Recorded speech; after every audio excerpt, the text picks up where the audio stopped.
애미야, 아직 상 차리려면 멀었냐? 너 시아주버니가 결혼할 여자라고. 너 형님 될 사람을 데리고 왔는데 아직도 준비하지 못하고 뭐 하는 거니? 네, 어머니. 죄송해요. 빨리 할게요. 아휴, 맨날 속 터져 못 살겠네. 가진 것도 없는 고아를 데려다가 가족으로 받아주고 먹이고 입혀줬으면 그만한 노릇은 해야 되는데 뭐 하나 제대로 하는 게 있어야지. 여보, 형이랑 형수님 배고프시겠다. 엄마 말대로 빨리빨리 좀 준비하라고. 처음부터 나 쪽팔리게 만들 거야? 형수님은 잘 나가는 회사 사장님이라는데 당신은 집에서 놀면서 이런 것도 하나 제대로 못하고. 정말 비교된다, 비교돼. 아휴, 밥만 축낼 줄 알지. 저 아무것도 제대로 할 줄 모르는 식충이를 어쩌면 좋니? 안녕하세요. 저는 서울 내에서 살고 있는 30대 후반의 미혼 여성입니다. 얼마 전 저는 30년 전에 잃어버렸던 여동생을 기적적으로 찾게 되었는데요. 아직도 그날의 일들을 생각하면 심장이 벌떡벌떡합니다. 찾을 수 없을 거라 여겼던 여동생을 찾게 되어 기뻐서 그런 것도 사실이지만 제 동생을 찾게 된 이유가 정말 신기했거든요. 30년 전 제가 8살 때 잃어버렸던 동생을 찾게 된 것은 제가 예비 신랑과 결혼을 약속하며 예비 시댁에 인사를 갔을 때였습니다. 저희 소중한 동생이 그곳에서 식모 취급을 당하며 노예처럼 부려지고 있었던 것입니다. 아직도 그 생각을 하면 눈이 뒤집히는 것이 제 동생을 괴롭혔던 그것들을 아그작 씹어주고 싶은 심정입니다. 저는 젊은 시절 생활용품을 만드는 회사의 연구팀에서 연구원으로 근무하고 있었는데요. 제가 여러 아이디어로 낸 제품이 여러 번 히트하면서 능력을 인정받고 있었습니다. 그런데 어느 정도 연차가 쌓이자 제가 사장이 되어 제 이름을 걸고 직접 제 상품을 팔아보고 싶은 욕심이 생기더라고요.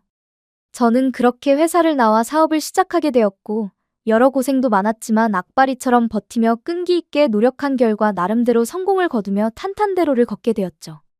그러다 보니 자연스레 연애니 결혼이니 부수적인 것들이 늦어지게 되었고요. 그러던 중 제가 사업을 시작한 초창기 때부터 친하게 지내던 거래처 사장님께 사람을 소개받게 되었고 처음 만난 순간부터 끌렸던 저희 두 사람은 자연스레 연인 사이로 발전하며 미래를 함께하기로 약속하게 되었습니다. 그이도 저처럼 생활용품을 만드는 회사를 운영하고 있었는데 그래서 그런지 서로 통하는 것도 많아 여러 사업적인 이야기도 나누며 힘든 부분을 서로 나눌 수 있다는 것이 참 좋았습니다. 그렇게 저는 그이와 결혼을 약속한 후 자연스레 예비 시댁에 인사를 드리러 가게 되었죠. 저는 부모님 두 분을 몇 년 전 떠나보내고 가족 없이 혼자인 상태였는데 그이는 오래전 아버지를 떠나보내고 홀어머니와 결혼한 동생 부부와 함께 살고 있었습니다. 그이의 말로는 시동생도 예비 신랑의 일을 도우며 그이의 회사에서 직원으로 일을 하고 있다고 하더라고요. 사실 전 시댁에 인사를 드리러 가기 전부터 기대하는 게 조금 있었습니다. 늘 저를 배려하고 살뜰히 챙겨주는 그이를 보면서 시댁 식구도 그이처럼 분명 좋은 사람들일 거라고 상상하고 있었거든요. 그런데 인사를 드리러 간 시댁의 이미지는 정말로 최악이었습니다. 저에겐 모두 친절한 시댁 식구들이었지만 예비 시동생과 결혼한 동서를 대하는 시댁 식구들의 모습이 매우 실망스러웠거든요. 애미야, 아직 상 차리려면 멀었냐? 너 시아주버니가 결혼할 여자라고. 너 형님 될 사람을 데리고 왔는데 아직도 준비하지 못하고 뭐 하는 거니? 네, 어머니. 죄송해요. 빨리 할게요. 아휴, 맨날 속 터져 못 살겠네. 가진 것도 없는 고아를 데려다가 가족으로 받아주고 먹이고 입혀줬으면 그만한 노릇은 해야 되는데 뭐 하나 제대로 하는 게 있어야지. 여보, 형이랑 형수님 배고프시겠다. 엄마 말대로 빨리빨리 좀 준비하라고. 처음부터 나 쪽팔리게 만들 거야? 형수님은 잘 나가는 회사 사장님이라는데 당신은 집에서 놀면서 이런 것도 하나 제대로 못하고. 정말 비교된다, 비교돼. 아휴, 밥만 축낼 줄 알지. 저 아무것도 제대로 할 줄 모르는 식충이를 어쩌면 좋니? 동서를 막대하는 시댁 식구들의 행동은 이해가 되지 않았습니다. 그런데 그런 행위가 밥 먹는 식사 시간에도 계속되었습니다. 동서가 밥을 먹지 않고 시댁 식구들의 수발을 들며 중간중간 설거지며 청소며 집안일을 계속하고 있는 것이었어요. 옛날 어른들의 말씀처럼 꼭 남의 집 식모살이하는 사람처럼요. 예비 시댁을 나온 저는 아무리 그래도 동서를 함부로 대하는 시댁 식구의 모습은 정말 아닌 것 같아 차로 저를 바래다주는 그이를 향해 몇 마디 해주었습니다. 게다가 동서가 고아란 소리에 더욱 마음이 끌렸거든요. 30년 전 잃어버렸던 여동생이 떠올랐던 것입니다. 저희 부모님은 돌아가실 때까지 잃어버린 여동생을 걱정하며 그리워하셨습니다. 저 또한 단 한 번도 동생을 잊은 적이 없었고요. 걸음마를 시작할 때부터 저희 뒷공무니를 쫓아다니며 언제나 저를 따르던 사랑스럽고 예쁜 여동생이었으니까요. 그래서인지 자세히 사정은 알 수 없지만 제 동생과 비슷한 또래의 예비 동서가 시댁에 당하는 모습을 보니 꼭 제 동생이 당하는 것처럼 남일 같지 않게 느껴졌습니다. 제 동생이 컸으면 딱 동서 정도 되는 아이였거든요. 아무리 시꾸라지만 동서한테 너무 심한 거 아니야? 가만히 보니 동서 챙겨주는 사람 한 명도 없고 계속 일만 하고 자기라도 서방님한테 말해서 동서 좀 잘 챙겨주라고 이야기해. 그렇게 신경 쓰지 않아도 돼. 자기한테 일부러 말 안 한 것도 있는데 재수 씨가 남들보다 좀 모자라거든. 그래서 알아듣게 하려면 가족들이 세게 나가는 수밖에 없어. 재수 씨가 얼마나 멍청한지 말썽 일으킨 적이 한두 번도 아니고 우리도 재수 씨가 그럴 때마다 뒷수습하느라 얼마나 골치 아팠는데.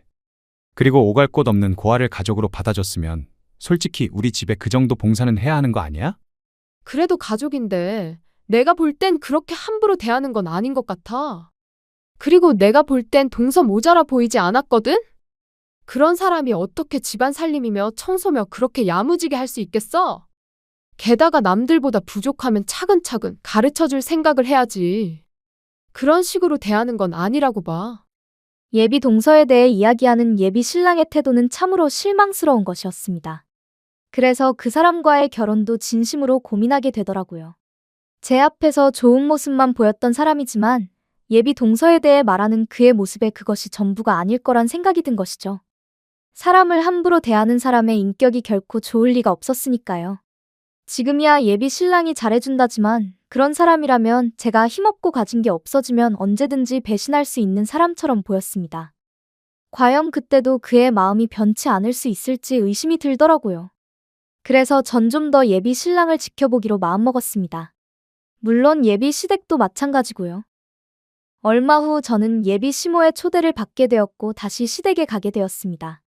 여전히 예비 동서는 혼자 주방에서 일하며 저를 맞이하기 위해 분주하게 움직이고 있었습니다. 예비 시모와 시동생은 그런 동서를 도와주기는커녕 동서를 종부리듯 하며 떡하니 쉬고 있었고요. 그래서 저라도 예비 동서를 도와주기 위해 팔을 걷고 직접 나섰습니다. 그럴 필요 없다면서 예비 시모며 신랑이며 시동생까지 나섰지만 제가 하고 싶어 하는 것이니 말리지 말아달라고 했죠. 그렇게 예비 동서 옆에서 식사를 준비하며 도와주고 있는데 그날은 동서의 목에 저번에 볼 수 없었던 목걸이가 걸려있는 것이 보였습니다. 그리고 동서의 목걸이를 확인하는 순간 저는 숨이 멎는 줄 알았습니다.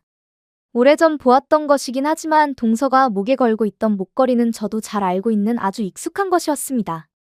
30년 전 잃어버렸던 제 어린 여동생이 차고 있던 목걸이와 똑같은 것이었습니다. 여동생을 유독 예뻐했던 외할머니가 금은방에 직접 주문해 선물해 주었던 금목걸이였죠. 저는 떨리는 음성으로 예비 동서를 향해 조심스레 입을 열었습니다. 이미 저번에 왔을 때 예비 동서에게 말을 놓기로 해서 편하게 물을 수 있었죠. 동서, 미안한데 그 목걸이 어디서 난 거야? 아, 목걸이요? 혹시 형님 이 목걸이가 마음에 드신 거예요? 제가 고아인 건 형님도 잘 아시죠? 어렸을 때 가족을 잃어버려서 잘 기억은 안 나는데 이건 제가 보육원에 들어가기 전부터 차고 있었던 것 같아요. 길을 잃어버린 저를 경찰관 아저씨가 발견했을 때부터 이 목걸이를 차고 있었다고 보육원 원장님이 말씀해 주셨거든요. 그래서 혹시 길에서 우연이라도 제 가족들을 마주치게 되면 이 목걸이를 보고 저를 알아보지 않을까 해서 계속 차고 다녔던 거예요. 저번에 형님이 저희 집에 왔을 때는 제가 씻고서 깜빡하고 목걸이를 차고 있지 않아서 보지 못하셨을 거예요. 그렇구나. 동서, 혹시 뭐 어릴 적 기억나는 건 없어? 가족을 찾을 수 있는 특정할 만한 그런 것들 말이야. 저도 가족을 찾고 싶어서 생각해봤는데 평범해서 딱히 특정할 만한 게 없더라고요. 그냥 제가 어릴 적부터 붕어빵을 좋아했는데 언니가 그걸 알고 겨울만 되면 용돈을 모아 저를 데리고 동네 붕어빵 장수한테 가서 붕어빵을 사줬던 기억이 나요. 이상하게 아직도 그 기억만은 또렷하게 기억이 나더라고요. 저희 언니 얼굴은 잘 기억은 안 나지만요. 그래? 그러면 혹시 동서 이름이나 가족들 이름은 기억나는 거 없어? 엄마 아빠가 있었던 것 같긴 한데 부모님 이름이나 제 이름은 기억이 안 나 잘 모르겠고 저희 언니 이름만 기억하고 있어요. 동서가 기억하고 있는 언니 이름이 뭔데? 소연이요. 형님 이름이랑 똑같은 소연이었어요. 그래서 처음 형님 이름 듣고 얼마나 깜짝 놀랐는지 몰라요. 정말 신기하죠? 동서의 말을 듣고 저는 그만 그 자리에 주저앉을 뻔했습니다. 아무리 생각해도 그녀는 제 동생이 확실해 보였으니까요. 어릴 적부터 동생은 저를 잘 따랐었는데 그런 동생이 예뻐서 겨울마다 부모님이 주신 용돈을 모아 동생에게 붕어빵을 사줬었거든요. 그런데 동생도 그걸 잊지 않고 기억하고 있었던 것입니다. 순간 잃어버린 동생을 찾겠다며 백방으로 뛰어다니며 갖은 애를 쓰셨던 돌아가신 부모님의 얼굴이 떠올랐습니다. 동생을 찾기 위해 별의별 수를 다 썼으며 나중엔 경찰청 실종자 가족 지원센터에 유전자 등록까지 했었는데 그런 동생을 예기치 못한 곳에서 너무도 쉽게 찾게 된 것입니다. 하지만 좀 더 모든 것이 확실해질 때까지 지켜보기로 했습니다. 섣부르게 행동했다간 만약 동서가 저희 동생이 아닐 경우 또다시 상처를 줄 수 있는 일이었으니까요. 일단 저는 떨리는 마음을 진정시키기로 했죠. 그런 와중에 동서를 향한 예비 시모의 괴롭힘은 계속되었고 예비 시모가 저희 동생일지도 모르는 사람을 괴롭힌다고 생각하자 욱하는 마음이 들더라고요. 그리고 그날 저는 저희 억장이 무너지는 광경을 우연히 목격하게 되었습니다. 예비 동서를 도와 음식을 준비하던 중 간장이 떨어진 사실을 알고 바쁜 예비 동서를 대신해 제가 밖으로 나가 간장을 사오던 참이었습니다. 그런데 예비 시댁에 들어선 순간 믿지 못할 광경이 눈앞에 펼쳐진 것입니다. 야, 네가 뭔데 우리 안 사람 될 사람한테 간장을 사오라 말아야? 그 사람이 어떤 사람인데? 잘 나가는 회사 사장님이라고. 능력 없어서 우리 집에 빌부터 사는 너랑은 다른 사람이라고. 네가 정신이 있니 없니? 만약 저래서 기분 나쁘다고 새아가가 우리 민석이랑 결혼 안 하겠다고 하면 네가 책임질 거야? 아무리 부모 없이 자라서 못 배워도 그렇지. 왜 이렇게 늘 모자란 짓거리만 하는 건지. 너 정말 지능에 문제 있는 거 아니니? 병원 가서 검사 좀 해봐라. 당신 또 문제 일으킨 거야? 제발 정신 좀 차려. 언제까지 이렇게 집안에 분란만 일으킬 건데. 아, 이젠 정말 지친다 지쳐. 단지 제가 바쁜 동서를 대신해 간장을 사러 갔다는 이유로 아무 잘못도 없는 동서에게 트집을 잡아 예비 시댁 식구들 모두가 그녀를 괴롭히고 있었던 것입니다. 게다가 제 앞에서는 그렇게 다정하게 굴던 예비 신랑까지 동서를 인간 이하 취급하며 막대하고 있었습니다. 제가 볼 때 예비 시댁 식구들 모두 아무 잘못도 없는 동서를 괴롭히며 그녀를 자신들의 화풀이 대상처럼 여기는 듯 보였습니다. 그런데도 동서는 제대로 맞서지도 못한 채 그대로 당하고 있더라고요. 죄송해요. 제가 사오려고 했는데 형님이 바람도 쐴 겸 사다 주신다고 해서 말리지를 못했어요. 조용히 안 해? 다음부터 그 사람한테 그런 허드렛 일 시켰다간 아주 국물도 없을 줄 알아. 이 집안이 누구 때문에 먹고 사는데? 다 내가 사업해서 돈 벌어와서 그런 거 아니냐고. 그러면 그런 나랑 결혼할 사람한테 알아서 기어야 할 거 아냐? 결혼하면 그 사람도 이 집안 먹여 살리게 될 텐데 이게 도대체 무슨 짓이냐고. 처음부터 저런 거랑은 우리 둘째랑 결혼시키는 것이 아니었다. 제대로 할 줄 아는 것도 없는데다 애도 못 낳는 것이. 어떻게 결혼한 지 7년이 넘었는데도 아이가 안 생기니? 너 정말 문제 있는 거 아니니? 머리도 모자라 무슨 문제가 있는지도 아이도 못 낳아. 아유, 골치 아파. 둘째야, 지금이라도 너희 이혼 생각해봐야 하는 거 아니냐? 새 아가랑 비교해도 얼마나 차이가 나는지. 넌 왜 내 형처럼 제대로 된 며느리를 데려오지 못한 거냐? 너희 형처럼 확실히 돈이 되는 걸 데리고 왔어야지. 당신 우리 엄마 말 잘 들었지? 앞으로는 제대로 하는 게 좋을 거야. 안 그러면 당장 이혼해 버릴 테니까. 아주 이 집안에서 내쫓아 버릴 줄 알아? 당신 친정 있어? 아니면 형제자매가 있어? 너 여기서 나가면 고아라 갈 곳도 없잖아. 알겠어? 미안해. 그리고 애미, 너 몸 어느 정도 나은 거면 마트 알바 다시 나가야 하는 거 아니니? 게을러서 아무것도 안 하는 주제에 밥만 축내지 말고 저 잘 먹고 잘 쉬어서 살찐 것 좀 봐. 가족들을 위해 한 푼이라도 더 벌어야 하지 않겠니? 월급은 받아서 전부 내 계좌로 보내는 거 잊지 말고. 마트 알바요. 저번에 일하다 무릎 다친 거 아직도 다 낫지도 않았는데요. 병원에서 다 나을 때까지 무리하면 안 된다고 하더라고요. 그거야 네 사정이고?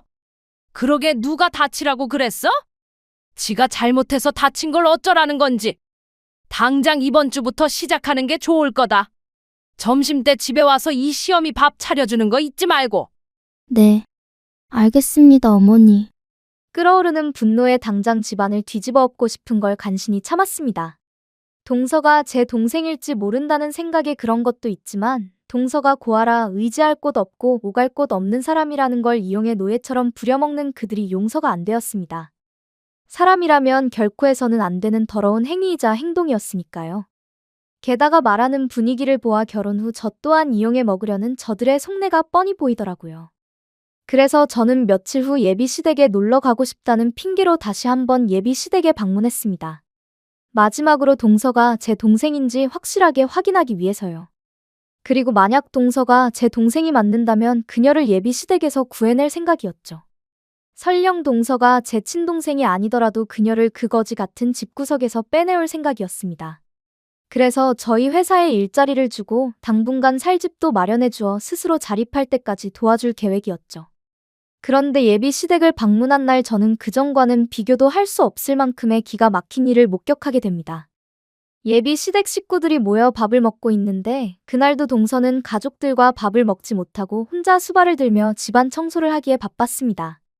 그런데 예비 시모가 국을 다 먹고 동서에게 국을 더 떠오라고 시키더라고요. 동서는 예비 시모의 말대로 국을 떠다 줬는데 예비 시모가 국을 동서 얼굴에 끼얹는 것이었어요. 너는 이걸 국이라고 떠왔니? 이런 걸 누구 보고 먹으라고? 미지근해서 다 식었잖니? 당장 데워서 다시 떠와라.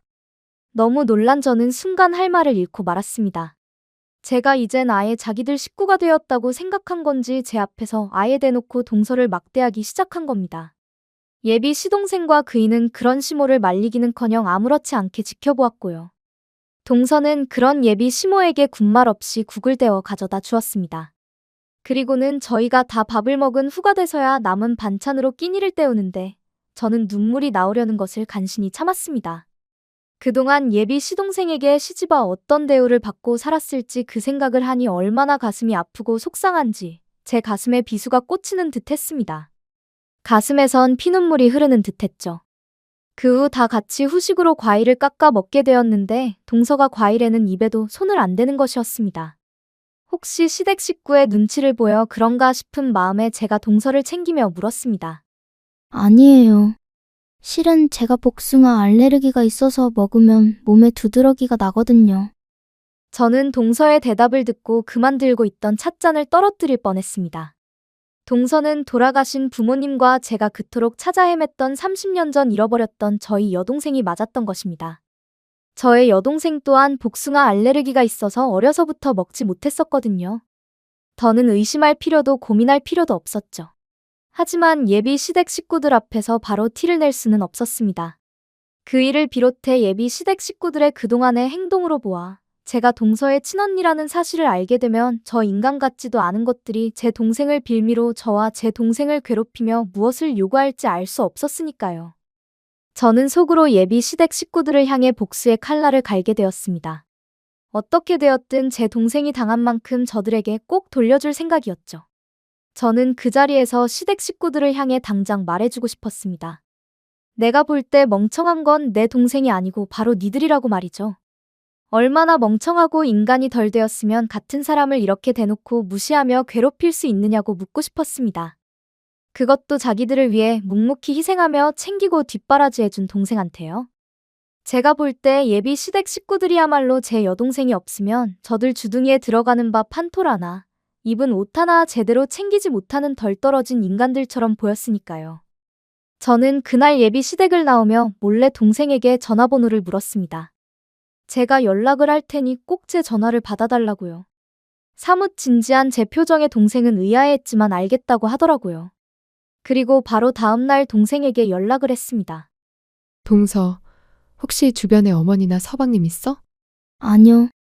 어머니는 친구들 만난다고 밖으로 나가셨고 그이는 출근했어요. 그러면 동서, 내가 지금부터 동서한테 중요하게 할 말이 있는데 놀라지 말고 들어줘. 무슨 일 때문인지는 모르겠지만 알겠어요, 형님. 동서, 내가 사실은 동서 친언니야. 네? 형님이 제 친언니라뇨? 갑자기 그게 무슨 말씀이세요?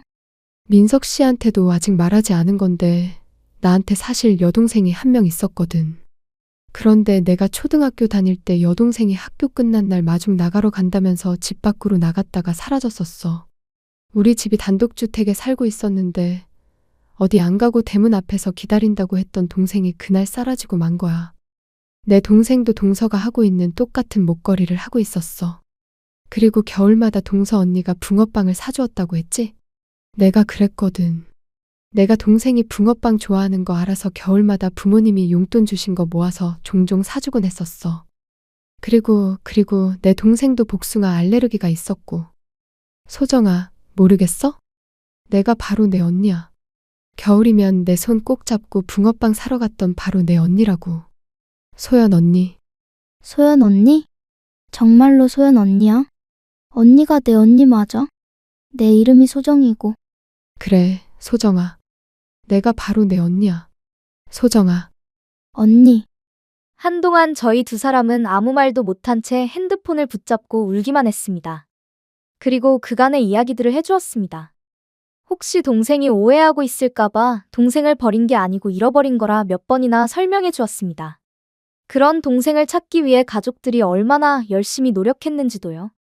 동생에게 어쩔 수 없이 돌아가신 부모님 이야기도 해줘야 했는데 동생은 많이 아쉬워했지만 생각보다 덤덤하게 잘 받아들이는 것 같았습니다. 지금이라도 자기가 누구인지 또 부모님이 누구인지 알게 되고 언니인 저를 찾았다는 사실에 감사하게 생각하는 듯 했었습니다. 그리고 저희는 서로 떨어져 사는 동안 어떻게 살아왔던 것인지 그간 풀지 못했던 이야기도 나누었습니다. 그 후 동생이 알바로 나가게 된 마트에서 쉬는 날 밖에서 따로 만날 약속을 잡았습니다. 제가 동생의 친언니라는 것과 이 모든 사실을 예비 시댁 식구들에게 비밀로 하라고 신신당부하면서요.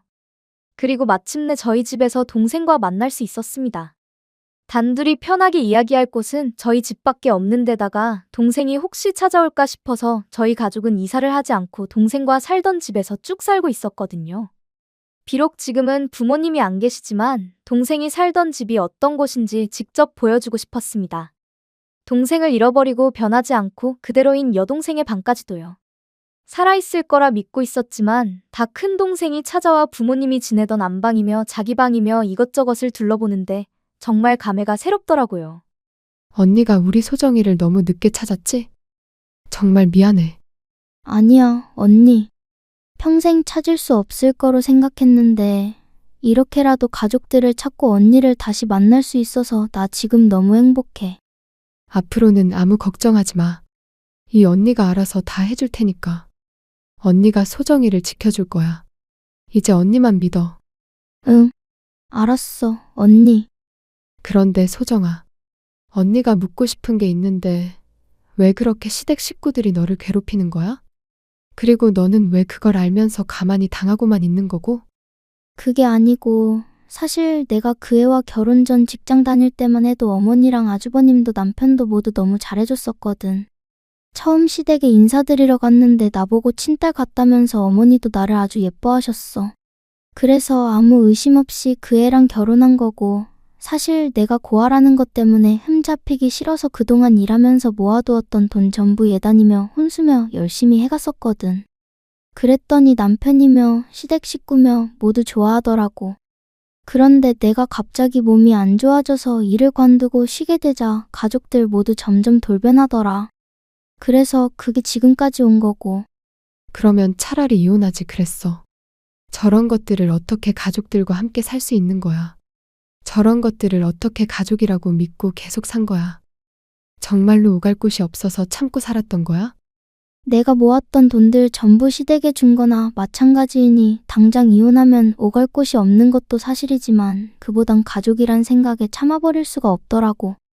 나 사실 결혼해서 화목한 가정을 꾸리고 사는 게 꿈이었거든. 그동안 이 세상에 혼자라고 생각하고 살았는데 결혼하고 처음으로 가족이라는 게 생기자 그게 너무 행복했었어. 그래서 알면서도 당하고 살았어.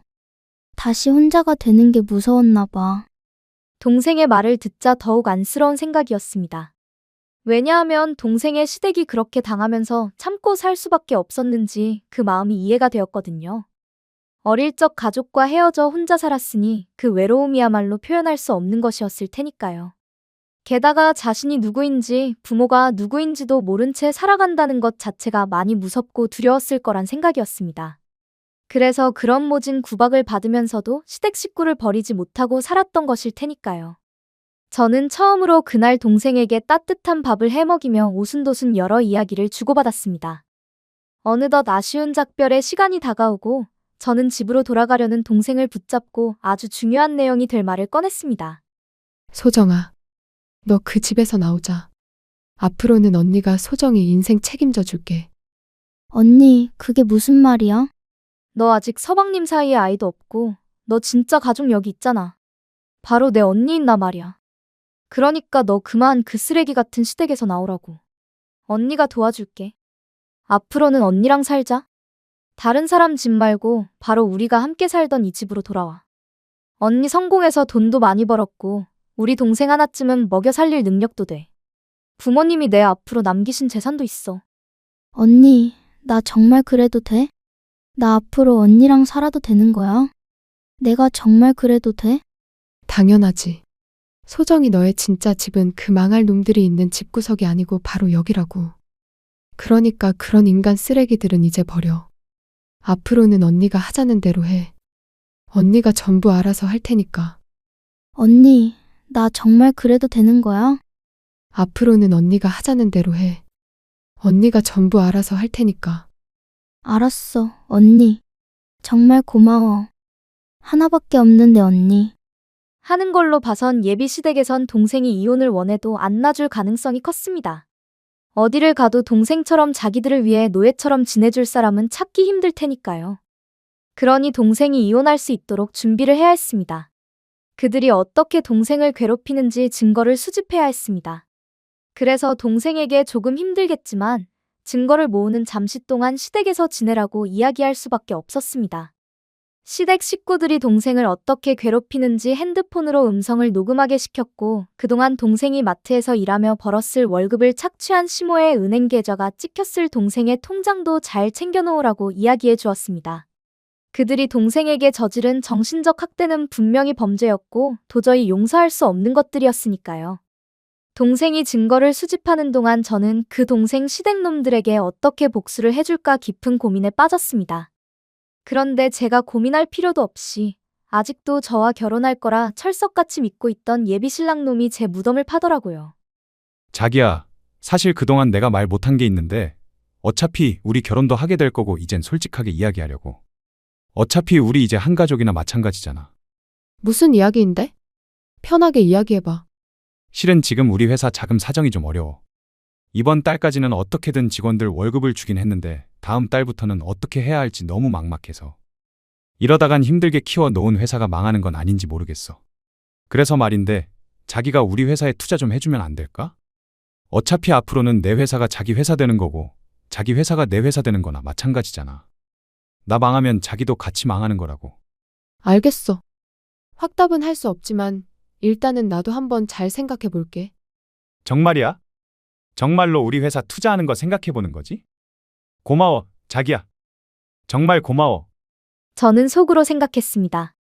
너처럼 쓰레기놈 회사에 내가 투자하는 일은 절대 없을 거라고요.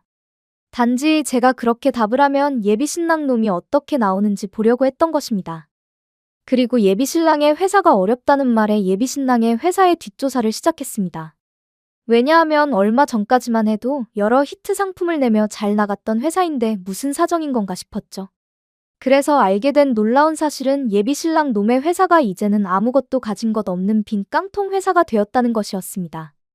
몇 가지 히트 상품을 내며 회사 매출이 오르자 예비 신랑 놈이 그 후 몇 가지 신제품을 내놓았는데 내놓은 것들마다 줄줄이 말아먹었던 모양입니다.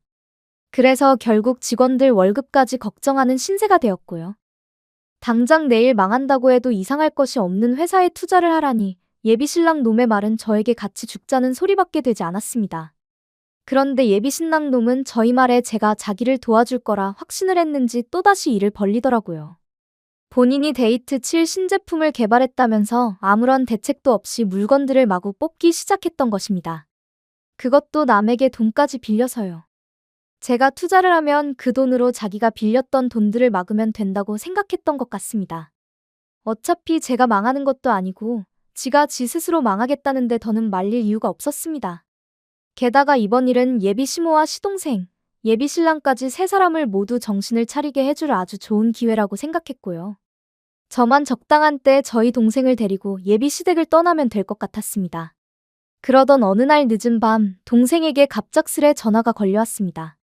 다급하게 자신을 살려달라는 동생의 목소리, 그리고 그 뒤에서 고래고래 소리 지르는 예비 시모의 목소리와 함께 물건들이 깨지는 소리가 들렸습니다.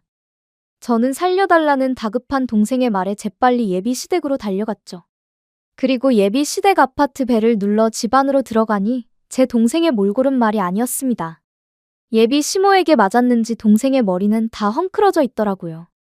예비 시모라는 인간이 기어이 제 동생에게 손찌검까지 하기 시작한 겁니다. 그 광경을 예비 신랑 놈과 시동생 놈은 그저 지켜보고만 있었고요. 아니, 세아가. 밤늦게 여긴 무슨 일이니? 너희 동서가 요즘 내 말을 좀 안 듣는 것 같아서 잠시 혼내주고 있었다. 너는 신경 쓸 필요 없어. 그래, 자기야. 엄마 말이 맞아. 밤늦게 여긴 무슨 일로 온 거야? 여긴 신경 쓰지 말고 우린 잠시 밖에 나가자. 참을 수 없는 저는 그동안 참아왔던 말을 드디어 꺼냈습니다. 다 됐고, 너희들 지금 내 동생한테 이게 무슨 짓이야? 동생이라니? 아가, 그게 무슨 말이냐? 당신이 지금 내 동생 때리고 있잖아. 당신 며느리, 내가 30년 전에 잃어버렸던 내 친동생이라고. 이제 너희 같은 것들이랑은 전부 끝이야. 전부 끝장났다고. 동생이라니? 자기 동생 같은 거 없었잖아. 자기 외동딸 아니었어? 내 놈한테 이야기 안 한 것뿐이지 있었어. 내 동생.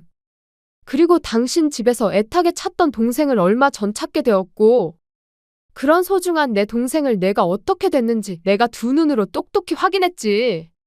내 동생은 너희를 진짜 가족이라 생각하고 잘 살려고 노력했는데, 인간이란 것들이 어떻게 이럴 수가 있어? 어떻게 이렇게 한 사람을 괴롭히며 못 살게 할 수 있냐고. 그러면 정말로 애미가 진짜 얘가 너의 친동생이라는 소리니? 어머나, 그것도 모르고 내가 그동안 큰 실수를 했구나. 정말 미안하다. 세아가 그만 마음 풀거라. 애미가 세아가 내 친동생이라고 말했지. 자기야, 괜찮아? 세아가 그만 마음 풀거라. 애미가 세아가 내 친동생인 줄 알았으면 절대 이렇게 대하지 않았을 거다. 자기야, 정말 미안해. 재수 씨가 자기 동생인 줄 모르고 그랬어. 앞으로는 안 그럴게. 한 번만 기회를 줘. 네, 형수님. 저희가 몰라서 그랬어요. 앞으로는 저희 집사람한테 정말 잘하겠습니다. 이렇게 맹세할게요. 맹세 같은 소리하고 자빠졌네. 오늘부로 제 동생, 이 집안 사람 아니니까 그렇게 아세요. 제 동생, 이 쓰레기 같은 집구석에서 그만 데리고 나가겠습니다. 그러면 모두 안녕히 계세요. 저는 동생 손을 꼭 잡고 그 집구석을 나와버렸습니다. 어차피 동생의 물건들이야 새로 사면 되는 것이고 제 동생의 안전 확보가 우선이었으니까요. 미안하다고 사과하며 제 신랑과 시댁 식구들에게 연락이 계속 왔었지만 무시해버렸습니다. 그리고 며칠 후 저희 회사의 예비 신랑을 비롯하여 시댁 식구들 전부 모이게 했죠. 마지막으로 결판을 내야 했으니까요. 무슨 일이 생길지 모르니 다른 곳에서 만나는 것보다 저희 회사 직원들이 있는 회사에서 만나는 것이 가장 안전하다는 생각이었습니다. 그래서 사장실에 무슨 일이 생긴 것 같으면 바로 직원을 불러달라고 저희 비서에게도 부탁을 해놓은 상태였고요. 예비 신랑을 비롯해 시댁 식구들은 저와 동생을 보자마자 잘못했다며 빌기 시작하더라고요. 애미야, 그동안 내가 전부 잘못했다. 내가 너무 지나쳤었어. 애미, 너랑 가깝다고 생각하다 보니 허물없이 지내려다 내가 그만 실수를 했지 뭐니. 그러니까 그만 화 풀고 다시 집에 들어오면 안 될까? 여보, 나도 잘못했어. 그만 집으로 돌아와. 당신 없으니까 밥 해주는 사람도 없고 집안도 엉망이고 아주 쓰레기장이 따로 없어. 난 당신이 빨리 우리 집으로 다시 돌아왔으면 좋겠어. 자기야, 정말 미안해. 재수 씨가 잃어버린 자기 동생인 줄 알았으면 진작 신경 써줬을 텐데 그것도 모르고 내가 그동안 실수한 것 같아. 다시는 안 그럴 테니까 그만 화 풀면 안 될까? 나 한 번만 용서해 주라. 그래, 세아가. 좋은 게 좋은 거라고 우리 다 같이 다시 한번 잘해보면 어떻겠니? 세아가, 네가 정말로 우리 집에 시집 오면 자매끼리 서로 의지도 될 테고 얼마나 좋아. 앞으로는 내가 애미한테도 정말 잘하마. 왜요? 이제는 제 동생에 이어 저까지 부려먹고 살려고요? 소정이가 제 동생이라고 하니 이제 아쉬워졌나 봐요? 그동안은 왜 저희 동생한테 잘해주지 못했는데요? 당신들이 무식해서 뭘 모르는 것 같아 설명해주는데 사람 때리는 것만이 폭력이 아니야. 정신적으로 못 살게 굴고 괴롭히는 것도 폭력이라고. 게다가 시어머니라는 사람은 내 동생한테 손찌검까지 했지. 그러니까 이렇게 너희 두 사람 앞에 와서 잘못했다고 내가 용서를 빌지 않니? 자기야, 우리 가족들 모두 정말 미안해. 내가 대표해서 이렇게 사과할게. 우리 다시 잘 시작해보자. 응. 제발 자기야. 안 그래도 나도 다시 시작하려고 했어. 처음부터 제대로 다시. 그게 정말이야? 우리 정말 다시 시작하는 거야? 우리 가족들한테 다시 한번 기회 주는 거냐고. 자기야, 정말 고마워. 앞으로는 내가 정말 잘할게. 세아가, 정말 고맙다. 형수님, 고맙습니다. 아니. 내 말을 잘 못 알아들었나 본데 거지 같은 당신들 빼고 앞으로 내 동생이랑 나랑 다시 잘 시작해보겠다는 이야기야. 그래서 하는 말인데 우리 결혼도 없었던 걸로 하자. 네 놈이 내 동생한테 행동하는 거 보니까 너 같은 놈이랑 결혼했다가는 아주 내 인생까지 망치게 생겼어. 그러니까 내가 당신 회사에 투자해줄 일은 영원히 없을 거란 소리지. 그리고 내 하나뿐인 동생은 당신 동생 놈이랑 이혼시킬 테니까 그렇게 알고. 안 돼, 자기야. 그럴 순 없어. 이제 와서 자기가 나 버리면 나는 끝장이라고. 자기만 믿고 일 벌려놨는데 자기가 나 안 도와주면 우리 회사 망한다고. 그러면 가족들은 뭘 먹고 살라고. 여기저기 빌린 그 많은 돈을 나보고 어떻게 갚으라고. 그거야 네 놈 사정이고. 네 놈은 내 동생 괴롭힐 때 내 동생 사정 봐주면서 괴롭혔니? 당신들 내 동생 보고 모자라다고 했지? 그러는 당신들이야말로 얼마나 모자라면 같은 사람을 무시하고 괴롭힐 생각을 할 수 있는 거야? 내 동생 없으면 밥 하나 할 줄 모르는 덜 떨어진 인간들이. 세아가, 내가 잘못했다. 그동안의 정을 봐서라도 다시 한번 생각해 주거라. 형수님, 이혼이라뇨. 절대 안 됩니다. 저 집사람 없으면 못 살아요. 우리 집사람, 제가 아직 많이 사랑한다고요. 사랑 같은 소리하고 자빠졌네. 사랑한다는 놈이 너 하나 믿고 시집 온 내 동생이니 엄마랑 네 놈 형한테 괴롭힘 당할 때 지켜만 보고 있었냐? 아니지. 네 놈도 같이 괴롭혔지? 네 놈이 저 두 사람보다 더 나쁜 놈이야. 어디 너도 한번 당해봐라. 저는 동생 속 시원해지라고 동생이 보는 앞에서 예비 시동생이었던 놈을 원없이 두들겨 패주었습니다. 그리고는 직원들을 불러 세 사람 모두 쫓아냈죠. 악에 받쳐 침까지 흘리며 울며불며 매달리려 하는 시모를 향해 저는 아주 충격적인 소식이 될 몇 마디 이야기를 해주었습니다. 참. 그리고 아줌마. 우리 동생한테 불임이라고 어디 문제 있는 거 아니냐고 물었었지? 안 그래도 당신한테 맞은 내 동생 병원에 진단서 들고 가면서 산부인과도 데리고 가봤거든? 그런데 우리 동생 아주 건강하다고 하더라고. 그러니까 문제는 아무래도 당신 아들한테 있는 것 같아. 더 늦기 전에 당신 아들 병원에 데리고 가보라고. 당신 아들이 불임인 것 같으니까. 그게 무슨 소리야? 그럼 우리 아들이 아이를 못 가진다는 소리야? 지금 그 소리냐고? 제 말에 적잖이 충격을 받았는지 예비 시모와 시동생은 정신이 나간 듯 보였습니다. 저야 아이를 못 가져도 부부끼리 행복하게 살면 상관없다고 생각하는 사람이지만 예비 시모와 시동생에게는 꽤나 절망적인 소리였나 봅니다. 그 와중에 예비 신랑이었던 놈은 저를 붙잡으려 애를 썼고요. 전부 소용없는 일이었지만요. 그 후 저는 동생과 예비 시동생 놈을 이혼시켰고 예비 시모와 시동생에게 제 동생을 괴롭힌 것에 대한 위자료까지 전부 받아냈습니다. 중간에 제가 자기 아들을 때렸다며 예비 시모가 저를 고소할 거라고 하기에 얼마든지 해보라고 했죠. 저도 당신이 내 동생 때린 거 고소할 거라고 맞받아치면서요. 동생은 제가 자기 남편을 때려준 것을 보니 그동안 억울했던 마음이 풀리면서 아주 속 시원했다고 하더라고요. 그리고 결국 예비 신랑의 회사는 망하게 되었습니다.